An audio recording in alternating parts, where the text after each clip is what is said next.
Chers amis internautes, bonsoir et bienvenue à ce bulletin d'information en ce jeudi 10 avril 2025. Au moins 80 morts et 20 blessés ont été enregistrés à Mirbalais depuis l'attaque des gangs de la commune le 31 mars dernier.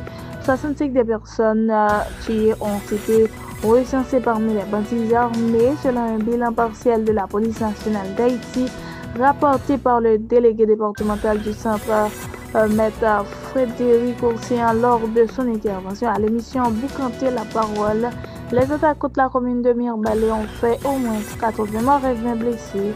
5 autres ont été lynchés par des membres de la population, tandis que les 15 autres victimes ont été recensées au sein de la population, selon le délégué départemental du centre, Maître Frédéric Ourséan.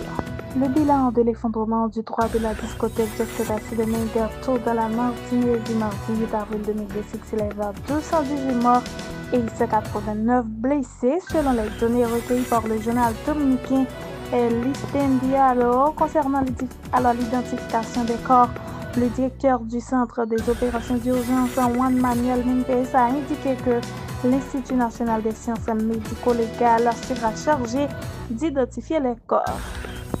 La République dominicaine est en deuil. Haïti lui exprime sa solidarité à travers un tweet le mercredi 9 avril 2025. Le Premier ministre Ali Fils-Aimé a exprimé ses sincères condoléances au peuple et au gouvernement dominicain suite à l'effondrement du toit d'une discothèque au pays voisin ayant causé la mort de plus de 200 personnes. Au nom du peuple haïtien et en mon nom personnel, j'exprime nos plus sincères condoléances au peuple et au gouvernement dominicain après la tragédie survenue à la discothèque Jet Set, a écrit le locataire de la primature. Mesdames, Messieurs, opérant le virage important, l'administration de Donald Trump a annoncé le mercredi 9 avril 2025 pour tous les pays, à l'exception de la Chine, une pause immédiate de 90 jours sur la surtaxe entrée en vigueur il y a quelques heures à peine. Le taux tarifaire imposé sur les exportations de quelques 60 pays visés par cette suspension est ramené à 10%, le même que celui imposé depuis samedi à une centaine de partenaires commerciaux.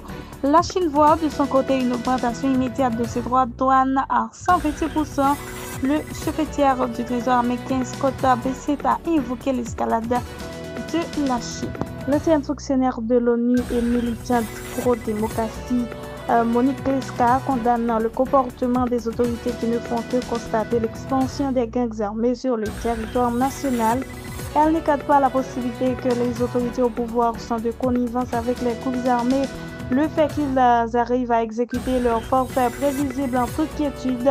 Invitée sur France 24 le mercredi 9 avril 2025, Monique Lesca a fait le point sur la dégradation constante de la situation sécuritaire du pays en s'appuyant sur le dernier rapport du Haut Commissariat des Nations Unies aux droits de l'homme.